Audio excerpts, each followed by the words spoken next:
It's changed a ton. For many of us, we've all sort of experienced Google losses at different phases since September 2023. I took it on the chin in the first one, and I think maybe that was a good thing because that forced me sooner to adapt, which I have. So, I mean, when we're talking like 90, 95%, I, basically for a lot of people I know, drops Brutal. in Google traffic. And Yeah. most of us, that was the lion's share. So it was scramble time. It was like figure out. Now, fortunately, I kind of had built up some side traffic sources and web assets over the years for my largest site project. And so I had kind of something to get rolling with, but I really had to dive in and, if I was going to recover at least even a portion of what I had lost. So that's what I've been working on. And we're coming up to a year now. And what's been the most effective so far? Email without question. Now, I say that with a caveat. Okay, email, late fall, after a few months, I decided, okay, I got to make the email work because I get the most control of that. There's lots of platforms that can drive lots of traffic, but again, you're reliant on a platform and they all make changes. And I didn't really want to go through that again. So, and I should say, I don't have one regret about doing the Google thing because for 10 years it was awesome and Sure. it's been so good. It was such a great business. It was a fun business. So I don't regret it. It's just a big change. It was a sudden change. I'd say that that it was like out of the blue overnight. That was a big surprise. So Yeah, it's a anyways, fantastic. If you can make it work, like create a piece of content once and have it pay you for years, like it's a beautiful model. it really is. It was great. It was a good ride. It was like a golden era of long tail SEO. But a few months after that, I made the decision. It's like I got to make email work somehow. I've had some email success with Fat Stacks, but that's a totally different type of project than my main. I would call it a B2C type website. It's in a home and garden space. I won't specify which one, but it serves that audience. And so I was like, I got to make email work. Now I never really had the pressure to really make it work back when SEO was working, so I didn't try that hard. So I didn't really do it. Okay. But I Okay. but I decided I'm like, I got to make this work. And I met and became friends with a guy named Scott DeLong, who founded Viral Nova many, many years ago, and since then has gone to launch some really big sites. And all his sites focused on email, which I didn't even know about. And he was saying, I've just been an email guy like for a long time. And so I talked to him and I'm like, all right, I got to do what Scott has done all these years. So that's what I did. And I have made it work. And that's been the focus now since I would say just before Christmas 2023. Okay. I think the challenging part is, well, I need traffic to get people on to my email list so then I can Yeah. email them to get traffic to the site. Like this weird chicken versus the egg thing here. Oh, absolutely. Right. Just you can't just say I'm going to do email and there's traffic. So there's a lot of ways. There's two things you have to figure out with email. First, like you say, you got to get subscribers. That's super important. The second is how you're going to monetize it. In a nutshell, I focus on Facebook for a lot of traffic, a combination of organic and paid. I also do a lot of Pinterest. Pinterest works for my niche. It's a visual niche. It works quite well. And I'm moving into some push notifications, which is kind of working. Now, here's the thing. As your email list grows, it's now one of my largest traffic sources. And that's the whole point. Okay, so I monetize the email by sending readers back to my website where I have Mediavine ads. And that's the model that I love. I love monetizing with Mediavine ads. It's very passive on the revenue side. Rather than selling sponsorships directly in the email Yes, absolutely. I'm not or doing opposed to it. affiliate promos directly to the email. 100%. I've tried affiliate, didn't really work with my readership. I'm not opposed to sponsorships, but that takes legwork.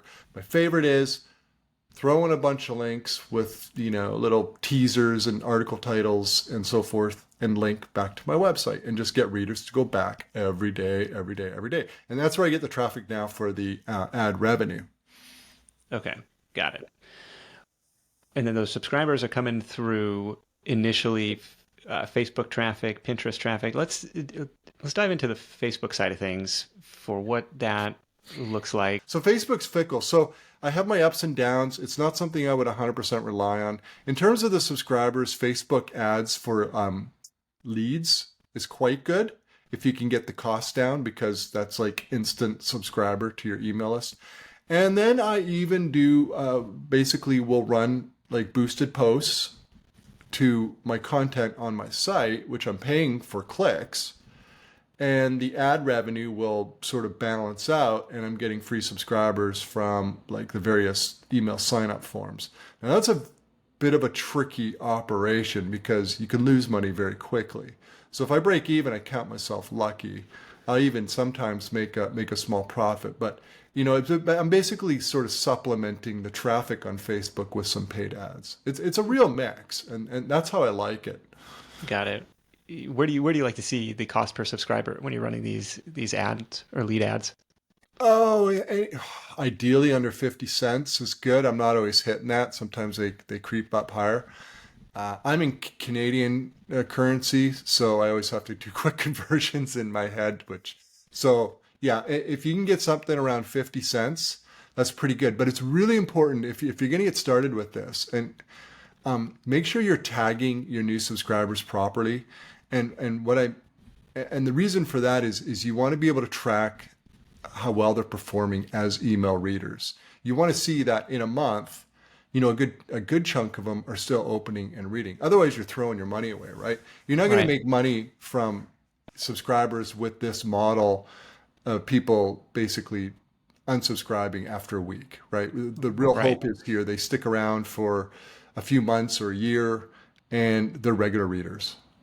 Yeah, how many times do they have to click over to make your 4 or 5 cents worth of Mediavine? It's like they gotta. I mean, do you think about it in those terms of what's my break-even point on this? Yes and no. I mean, I did for the first, I would say 5, 6 months. I've kind of got it down to a system now. It's just kind of works on its own. I really do focus now more on just growing the traffic side of it. The numbers work for me, so I don't really have to. But yeah, at first I was like obsessed with the numbers, and for every subscriber source, and looking at performance and revenue and click through rates and all of this stuff. But I pretty Yeah. much got it dialed in now, so I don't really pay too much attention to that because it is working and the revenue slowly grows. This is not a fast growth model, but I like it because it's fairly sustainable. Like I can count on it like clockwork. Do you have a sense of what the lifetime value of an email No, subscriber is not for you? yet. It's too soon. But I've it's over really 50 cents. Yeah, I imagine there's an 80/20 to all of it, like where the 20% of the most engaged subscribers are the ones clicking on everything. They're making tons of money. And you're like, well, shoot, I would gladly pay $2 or $3 for each one of these. But, the for every one of those, there's four oh others that, click on two things and then unsubscribe. So it 100%. balances out. And the surprise, a pleasant surprise I had with this was the ad RPMs that I earned with Mediavine are double what Google ever paid. And that was unexpected. And that has really helped the model. So with Mediavine, and you can get certain links that work with some email service providers. There's these tracking links. I can't recall what, I think they call them Email Connect. And so you get these links for every link or URL to your website. And if email readers click those, the RPMs for me are about double than what they would be from Google. So I don't even have to send a whole ton of visitors daily to Interesting. generate some really good ad revenue. And by double, I mean like 100, anywhere from 120. I've even had over 150 ad RPMs per thousand sessions from email with Mediavine ads. That's why I'm such a big Mediavine fan, because those are ridiculously high numbers for ads. Yeah, that's probably double or triple what I'm seeing from just Google traffic. And Totally. it's And because Pinterest. because now they have kind of some identifier of who that person is, so they Mhm. can send more targeted stuff Yeah, or show more targeted stuff. it's exactly it. And so it really helps make the model financially viable, and it's really good. That's it. I'm trying to figure out a way how to disable Mediavide for email traffic. It's like, hey, you're already subscribed. Like, I don't need to be showing you a bunch of ads when you click on this stuff. It's like, oh wait, well maybe shoot, I could triple this. But that's really interesting. And then the emails that you're sending out are like, here's what we published this week. Like, how often are you sending? Like, what and the content? I send 3 a day. 3 Uh, emails a day? yep. and Who's writing all this stuff? I have a team. Okay. We've got to iron down. I have like been so zeroed in on this model for a long time, and we're training my team. I had a good team in place. That was a huge advantage. So it was just a matter Yeah. of training them. But yeah, we're cranking out the content as fast as we can, and Yeah. If you're relying on that as a traffic source, I guess you got to push send. I mean, That's I I started at, a few times a week and I built it up to one a day. And then I thought, I wonder what would happen. Now I monitor my complaint rate very carefully. Okay. yeah. So Postmaster Google, postmaster.google, if anyone cares, you can track your spam and complaint rate in Gmail there. And those are very important numbers. Anything higher than 0.3%, ConvertKit's not going to be happy and they may do, I don't know what they would do, maybe kick you out. I don't know. I haven't come close to that, fortunately, but I do pay attention to that. So anytime I make a big change with my email, I will monitor that for a week or two just to make sure that Okay. my complaint rate's down. But so I went up to 2 per day. Complaint rate didn't change. My revenue went up. Went to 3 a day. Same thing. Now Yeah. I think 4 would. I think I've hit a diminishing returns. But I'll tell you, here's what got me on to trying that is I'm a regular Quora reader. I know a lot of people hate Quora. I like Quora. And same with I check out real estate websites regularly, just kind of for fun. These websites will send you, if you subscribe and they track everything you do. Like Quora sends me 5 emails a day. And not only do I not mind, I actually like it. It's sort of like, oh, it's interesting. They're not selling me stuff. I don't sell my readers anything. I'm just sending them interesting information that they've shown an interest in. And it's the type of information that it's just, it's ongoing. There's never really like, it's not like it's sort of like celebrity entertainment news. We just keep reading it, right? So they don't mind. Is it this through like an automated sequence, or is it, I got to come up with 3 new things to send every day, 15 times a week, and it's like a link to one article, it's a roundup, like what's in the content of the messages? Most of it's all going to different articles on the website. I do a variety of stuff, and then I always test new stuff. And because you've been publishing this for a decade, right? You have this huge library of I do. content that you can point people back to. I have 15,000 articles. Oh So, God. I mean, Okay. you can recycle like every 6 or 12 months. I know Scott DeLong, who's a guy who I've learned so much from. I mean, he said, yeah, I would have no problem recycling every 6 months because realistically, Hmm. you've got new subs, you got a lot of subs that have left. I mean, they're going to Yeah, forget, whatever. So, totally. yeah, I mean, at the end of the day, yeah, and I do recycle at this point. So, it gets easier and easier. How many email subscribers are on that list now? 155,000. 155K, and that's through ConvertKit. Yes, which is expensive, but it's pays. But the ROI is there. Here's if you want to get all sort of technical on the email side of thing. I still don't know what the answer is. I used to be very diligent in scrubbing weekly. If you didn't open for 90 days, you were removed. And then I talked to I've done a lot of reading about it. Now the most damaging type of thing that can happen with your email list is a complaint or a spam rating or spam complaint. That's based on your total number of subscribers. So if you have 100 subscribers and 2 people complain, you have a 2% complaint rate. If you have 2,000 subscribers and 2 people complain, you have, I'm not going to do the math because I'm terrible, but a far less smaller percent. And it's a percent, as far as I know, is that what matters. So it sounds like I have a huge list, but I haven't been scrubbing. And the reason I don't scrub is I want to keep that complaint rate really low, and that's why it's so low. I Yeah, don't so know. Now, you'll see a lower open rate because yeah, subscribers go stale. But if absolutely. they're not opening, they're not complaining either. Yeah, and can I tell you that this is the right way to manage my list? I actually don't know. I think there's a lot of different theories on the best approach. But for me right now, the complaint rate to keep it low is really important. So this is what I'm doing. So it sounds like I have a really big list, but my open rates sort of get lower and lower, but that's okay. The revenue just keeps going up. So that's all that really matters to me at the end of the day. Right. It's not necessarily open rate, it's raw number of people who are seeing this message. Yes. Yeah, I've been back and forth on this. Well, do you remove people who are unsubscribed? Do you try and re-engage them? Do you delete the ones? And I historically have deleted those people after maybe 6 months, but it's painful, especially if you're paying for subscribers, like in this case. Totally right. Uh, but I don't know. And then you see like a temporary spike in open rate, and maybe that sends some positive signal to email, to the inboxes.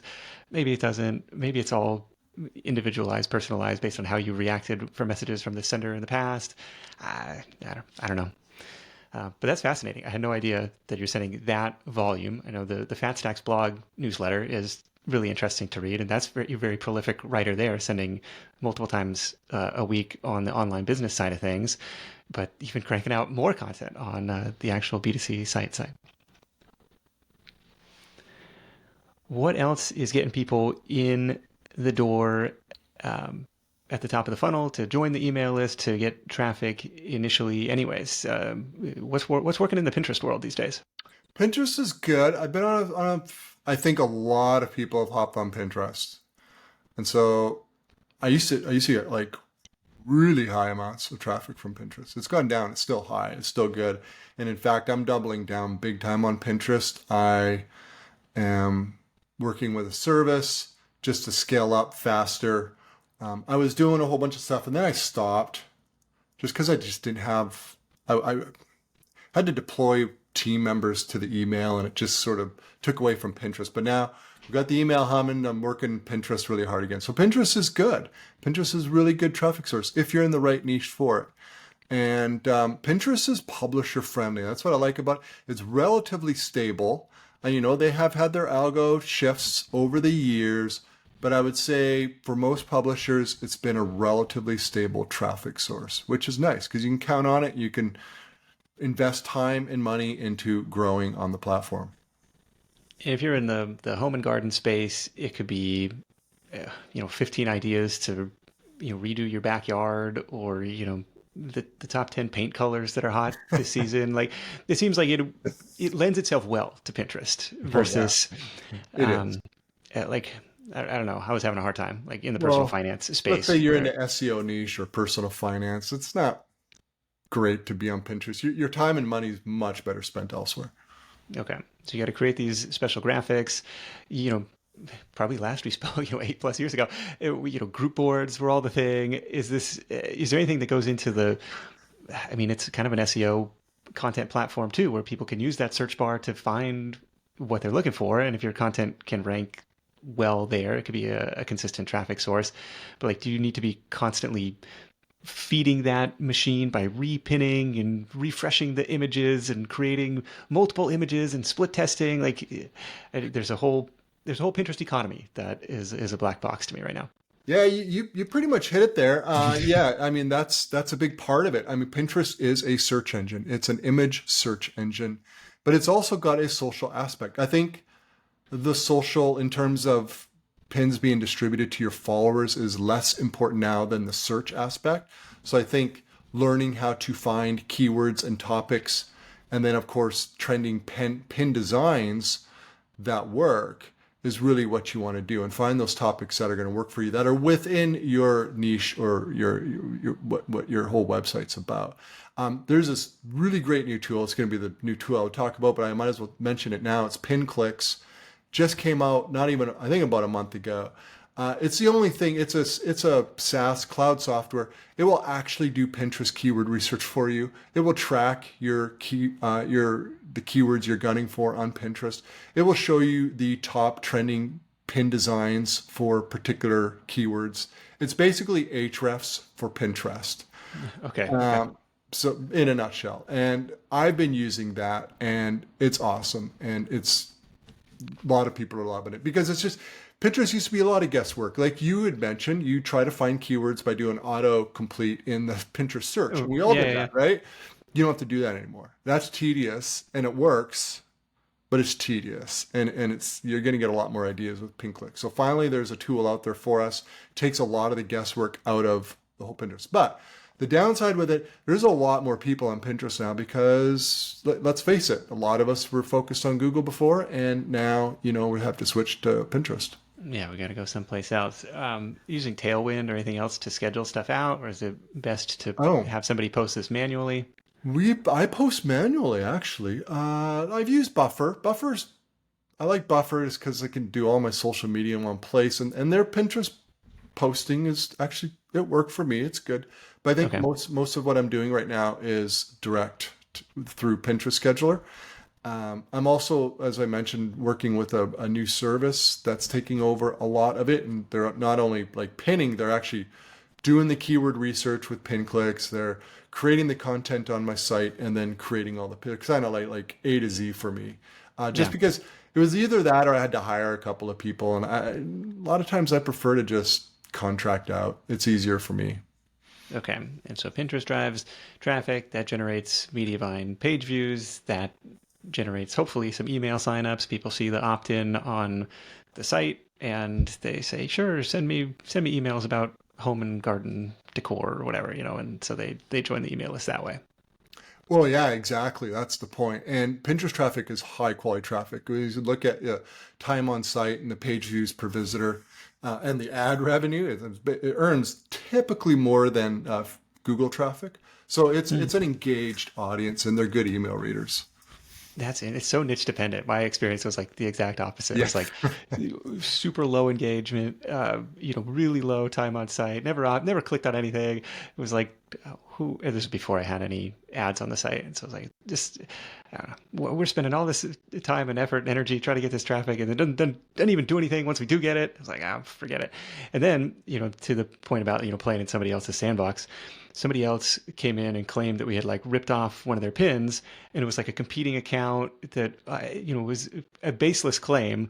And then you try to file this appeal, and they're like, your account is Oh, suspended. And it was like, it's not even worth fighting it yeah. because the cost to hire a service or have a VA manage this was less than what the traffic was bringing in. I was like, "Yeah, forget it." So my account has been banned for for years over there. No, I So don't think you're missing out given the niche that you're in, Nick. 201 Creative, which is my Pinterest service, they're helping out big time to scale.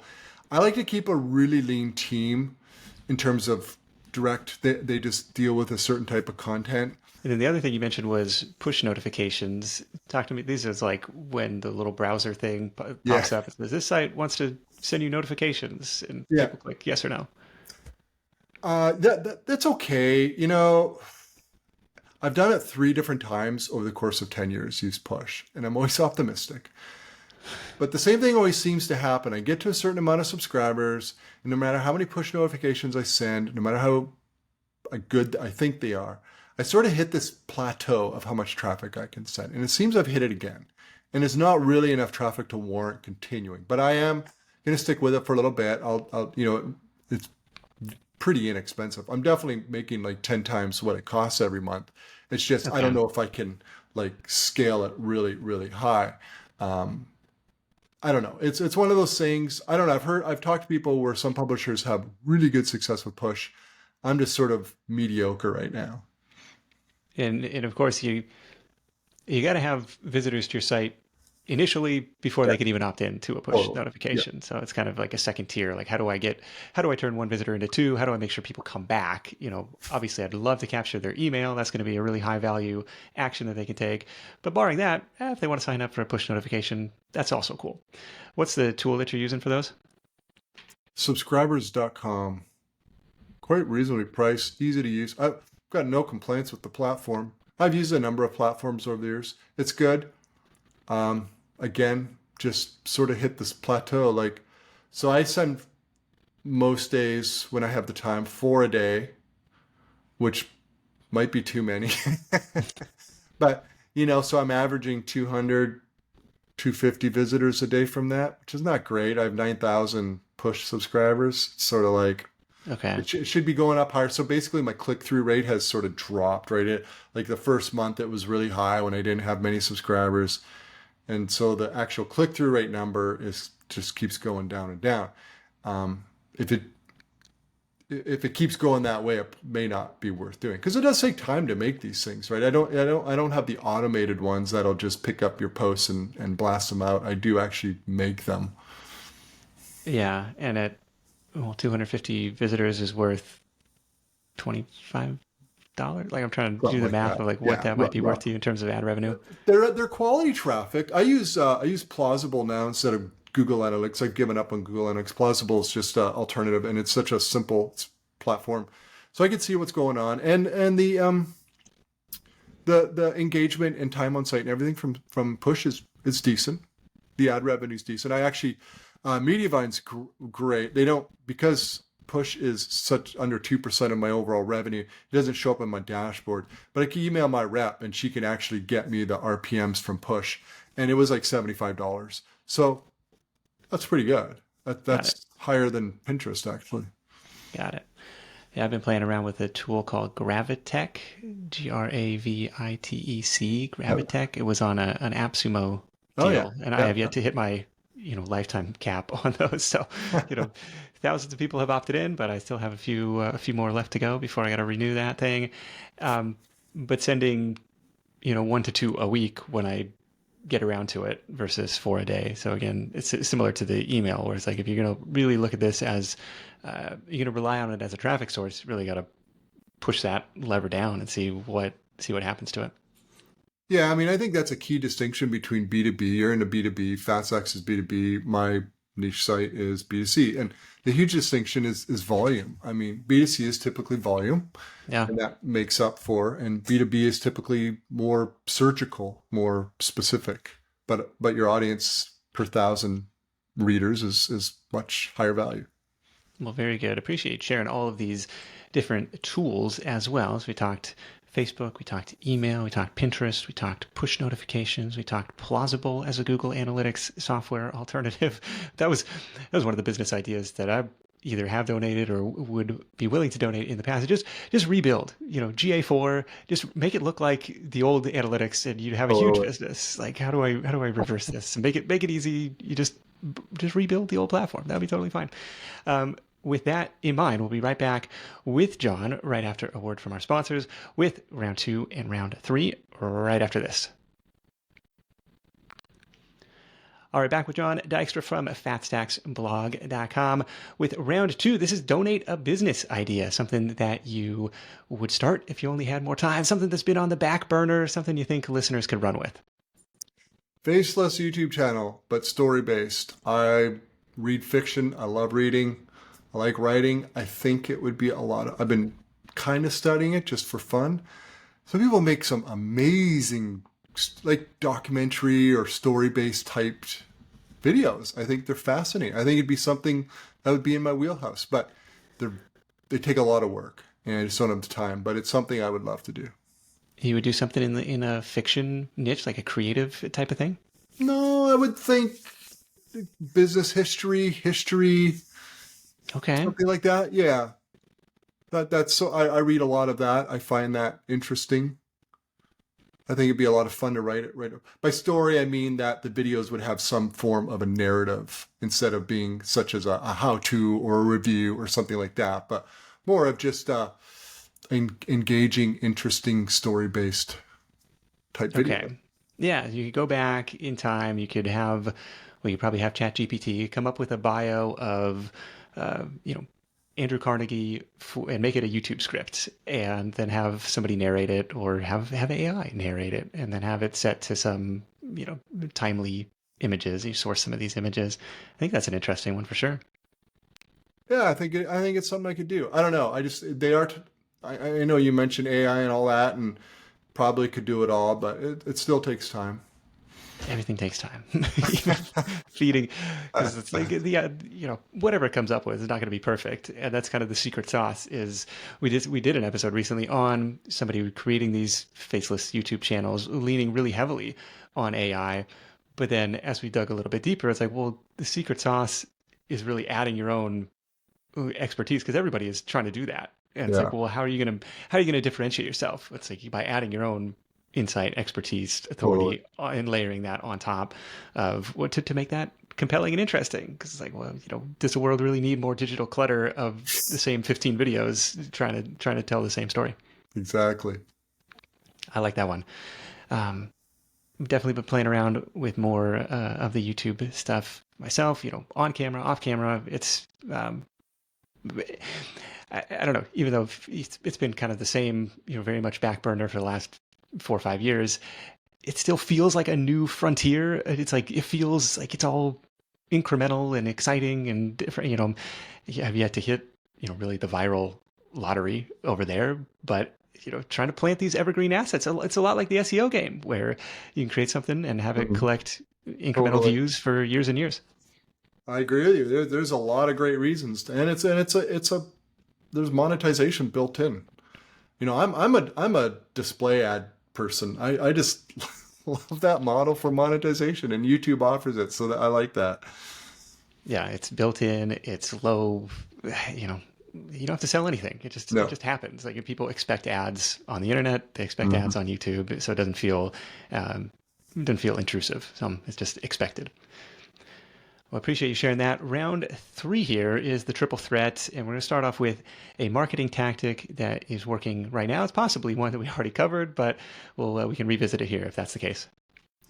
I would say push notifications right now for me, and even though I'm getting at best mediocre results, it's something that not a lot of people are doing, and I think it's worth trying because it's, like I said, even though it's not a grand slam for me right now, I'm still 10xing what the subscription is. It's Yeah, free I mean that money, counts. and That I'm counts as a making win the for sure. I'm making the content anyway. I think it's worth trying for people. I don't see a lot of people doing it. I don't hear a lot of people talking about it. Give it a shot. Do those go out on mobile too, or is it only like desktop browser? I think mostly mobile. I think like I don't know. There's it seems I had to pay an upgrade to get on a Safari or something. Apple always has to be difficult with everything, so I'm Sure, not sure. really sure how it behaves on Apple. But I think like with Chrome, like regardless which device you're on, it's getting sent out to. So Okay. Yeah, there's a trade-off because it adds, some non-zero amount of extra load time. You have to load this script onto your site, but a certain true. percentage of people will click, yeah, sure, send me notifications, and then it's a chance to remarket to those people and collect that Mediavine income over and over again instead of just that one time. Exactly. All right. The next one is a new or new to you tool that you're loving right now. I already mentioned. I gotta say, pin clicks. It's probably the only latest tool I've used in the last month or two. Very good. That, That's new that's to the me. pin. That's the Pinterest analysis tool, keyword tracking, keyword research, pin design trends, all of it. That's my latest toy. Very cool. Ahrefs for Pinterest, as it was described. Pin Sure. clicks. We'll link that up in the show notes. And your favorite book from the last 12 months. Uh, yeah, I had to think on this. I have to go with Sully by John Grisham. I read everything John Grisham publishes. I thought this was a cool book. Not it's outside of his wheelhouse of being a legal thriller, and it's about basketball. And it was a really Oh, really good book. okay. You're a recovering attorney yourself, or still practicing law. No, I'm done. called it, called it quits. I'm going all in on this online business stuff. I did some time ago. But I do, it's interesting because I like the whole legal drama, thriller stuff. I read the novels, I watch the TV shows, I watch the movies. I still find it fascinating. In fact, if I could totally do a faceless YouTube channel on interesting legal cases or instances of Oh, law. So I kicked around law in what I do a number of different ways. It's never really materialized, but it's something maybe one day it comes about. there you go. Yeah, I'm trying to find those overlapping Yeah, circles of totally. what you know about and what is interesting, what people are looking for, and what you can get paid to do, and yeah, maybe there's something in the middle that overlaps all of those different areas. But Suli by John Grisham, we'll link that up as well. John, you can find him at fatstacksblog.com. Thanks again for joining me. Again, much belated from our last catch up. And so we'll have to do it again before 8 years are up. Any parting words of guidance for the Side Hustle Nation audience?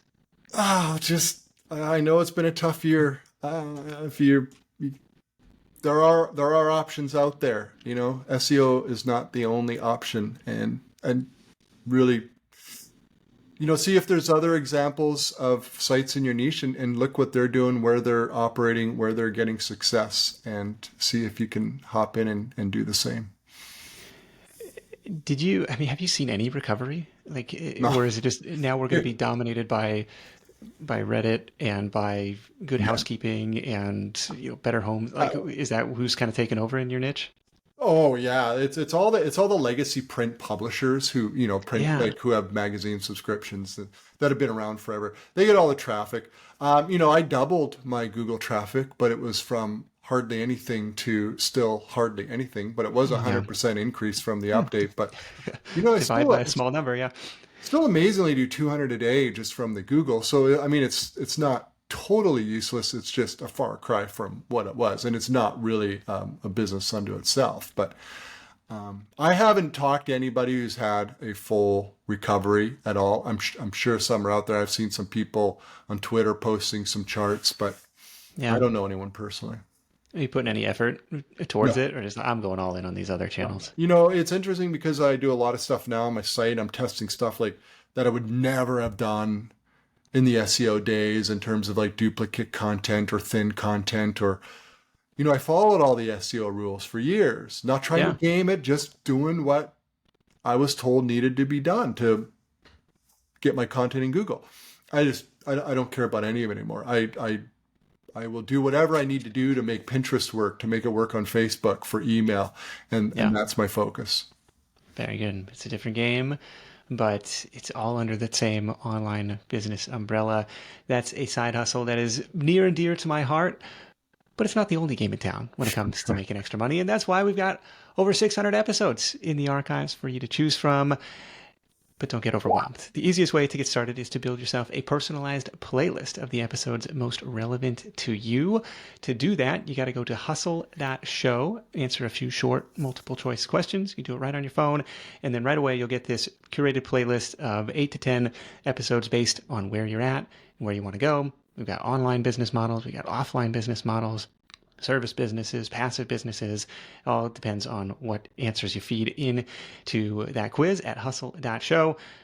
But Jon, thanks so much for sharing your insight. Thanks to our sponsors for helping make this content free for everyone. You can hit up sidehustlenation.com/deals for all the latest offers from our sponsors in one place. Thank you for supporting the advertisers that support the show. That is it for me. Thank you so much for tuning in. If you're finding value in the show, the greatest compliment is to share it with a friend. So if it's valuable, make it viral, as they say. Easiest way to do that is just fire off that text message. Hey, go check this out. Until next time, let's go out there and make something happen. And I'll catch you in the next edition of The Side Hustle Show. Hustle on.